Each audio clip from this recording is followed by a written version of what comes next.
A lot of PMP students are asking about what study plan should I follow to pass the PMP. I'm going to explain it all, and I'm going also to give you a template that you can use to track your progress. Let's get started. The first thing that you need to keep in mind is that you need only two things in order to take the PMP exam. You need first to have a course for 35 contact hours. This is a requirement from PMI. You need this in order to be eligible for the exam. So you need to decide about this. And the second thing, in order to be confident and prepared, you need to practice some questions. We know that the exam has 180 questions, and you need to be well prepared in order to get a good score in those questions. Okay, so for the first part of the contact hours, there are different forms.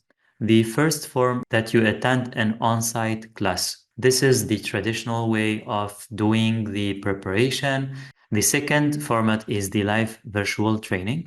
And the third format is the e-learning course, which means that the course is fully recorded and you are going to consume it on demand. In terms of engagement, the on-site training is the best option. And then it comes the live virtual, then it comes the e-learning. But in terms of cost, the e-learning is way much affordable than the other two formats. That's why nowadays we see a lot of students are opting for the e-learning because of the flexibility and also because of the low cost. But you need to choose something that goes with your way of learning. If you prefer engagement and you think that you cannot learn a lot by doing live virtual or e-learning, then you should go for on-site. So these are the three different formats. The same thing for the practice tests. You have two different formats. There are books and also there is simulators.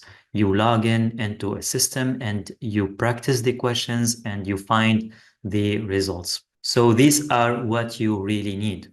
In terms of materials, you need to decide what PMP 35 contact hours course you need to get, what simulator, and any additional materials.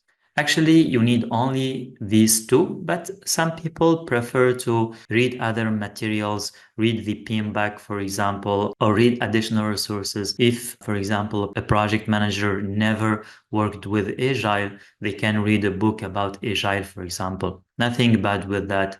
You can check the selected materials that you need to read for your PMP preparation. And the second thing is that you need to think about your schedule, when to officially start, what's the pace of preparation, and when to take the exam. You can decide or think about these three things related to setting the schedule for your preparation. So at the end of the day, there are 6 questions that you need to think about and you need to write them down. And here I'm going to guide you through these 6 questions. So in terms of the materials, I'm going to suggest 2 materials that you need for your preparation. The first course is the PMP 35 Hours Master Course. This course is available on Udemy.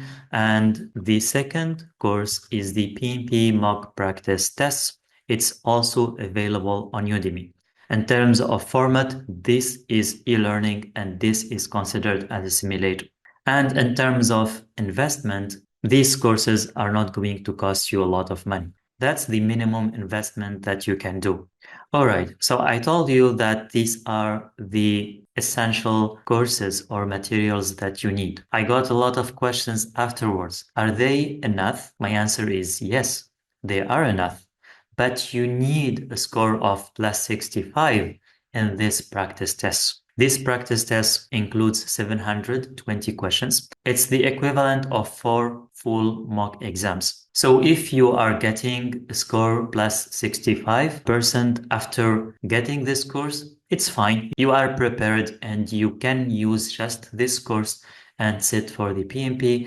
And there is a very high probability that you ace the exam, even above target for all domains. But if you are getting below this score, then you can think about doing more preparation with additional resources. Okay, so this is when it comes to the materials. Now let's move on to the schedule.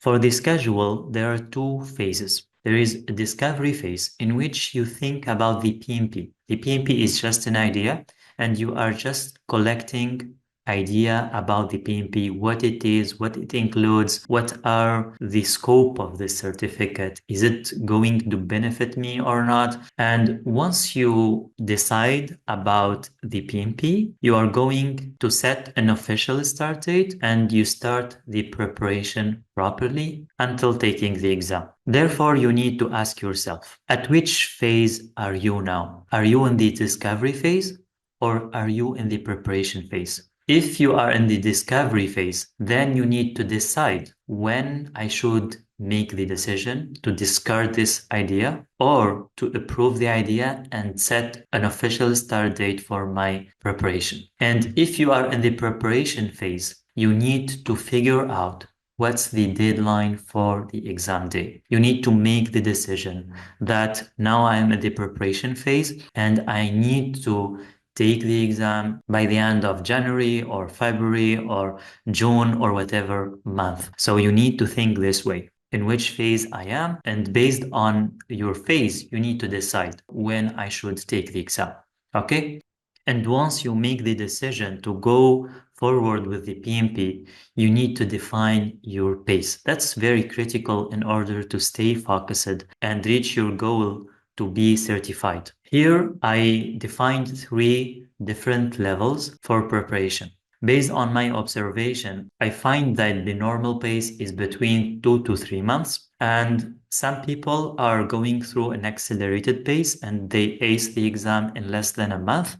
And others prefer a more relaxed approach and they take the PMP in 5, 6 months. Okay, here there is a funny thing. A lot of people spend even years here.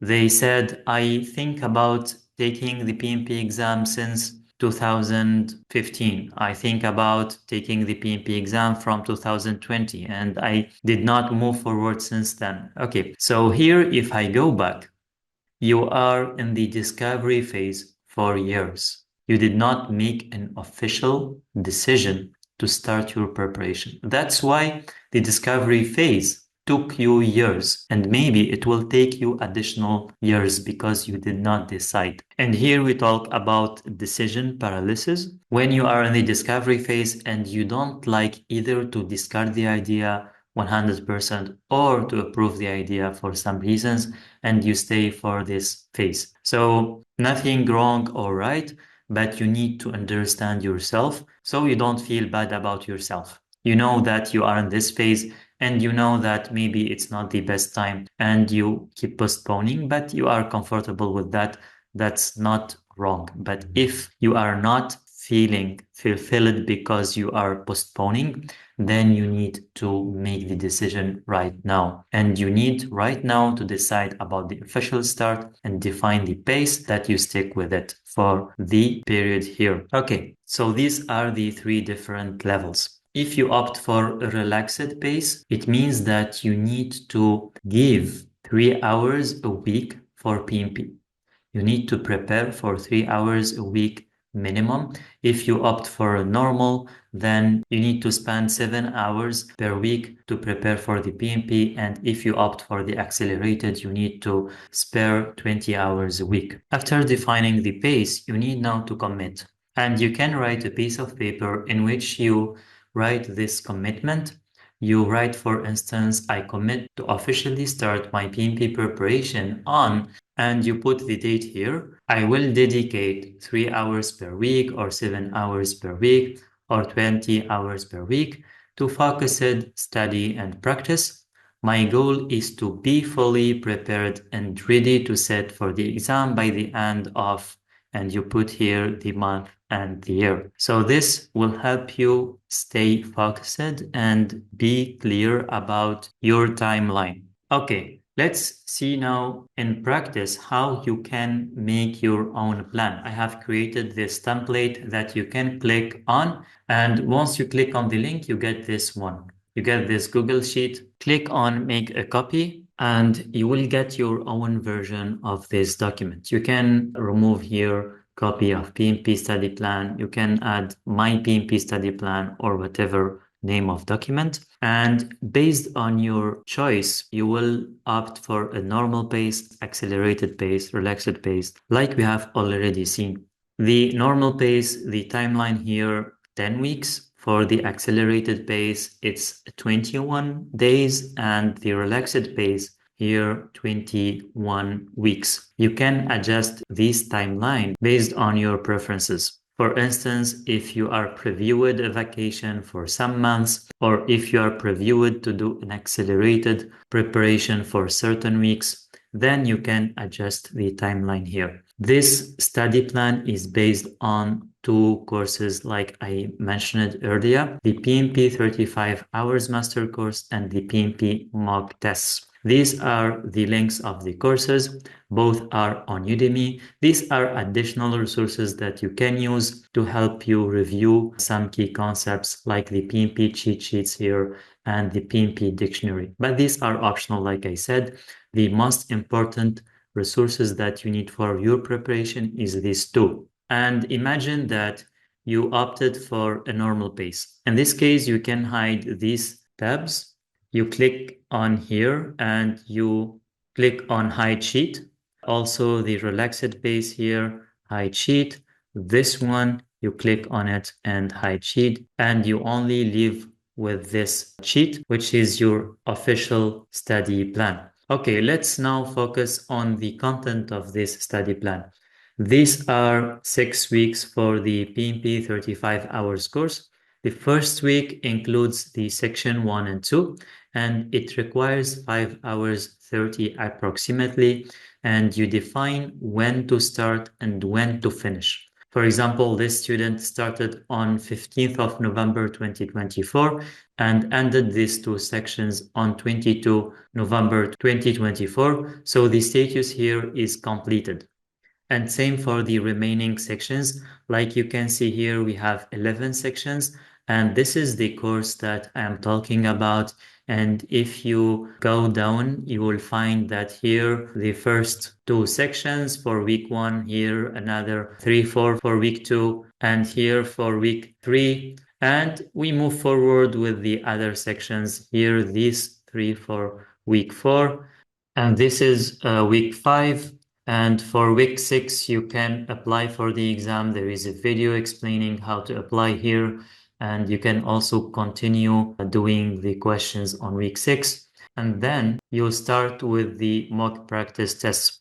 Like you can see here for week 7, we have agile and hybrid approaches, 90 questions, and predictive approach, 90 questions. Then for the next 3 weeks, there are full exams. I'm talking about this course, which has the agile and hybrid approach, 90 questions, predictive, like you can see here, and then 3 other full exams. So this is the mock practice test on Udemy. This is my recommendation when it comes to your study plan, and these are the required hours. And if we sum all the study hours, we find that you need 70 hours of preparation. And once you mark each step as completed, for instance, if we mark this as completed, automatically this number of hours will be added to the total hours spent so far, and your percentage will be updated automatically. For instance, if you start doing this part, then this will be in progress.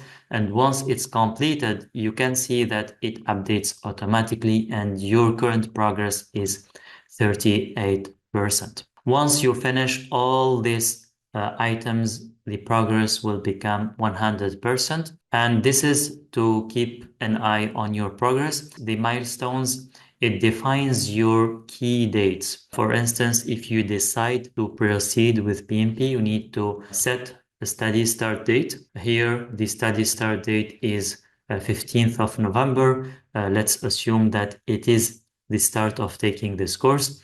And then you preview when to complete the 35 hours course, and you set this date as anticipated. Once you completed on time or completed before the set date, you go here and you set confirmed. And same here, once you complete the practice test, you set it as confirmed. And once you schedule your exam on 20th of January, you set it as confirmed. It's no longer anticipated. So I recommend you to fill up all these dates and you set them as anticipated. And once you complete each of these courses or set your final exam, you should change the status here. Final tips for the study plan. You need to stick to your defined study pace. Because if you are not committing, then the 2 months or 3 months preparation plan becomes 6 months, and the 6 months becomes 1 year, 2 years, etc. And you will never take the courage to pass the exam. Therefore, you need to set a defined date to pass the exam and define your pace and keep working on this pace. This is the first tip. The second tip is that you need to complete at least one full-length exam under real exam conditions. We know that the exam is almost 4 hours. It's a very long period, and you need to manage your time appropriately, and you need to be prepared emotionally and physically to the exam. So doing this prior to the real exam is very important. The third tip is that if you are going to use my mocks, you need to achieve 65% as a score or higher before attempting the PMP exam. So that's why you need to allow some time for practice tests before scheduling your exam.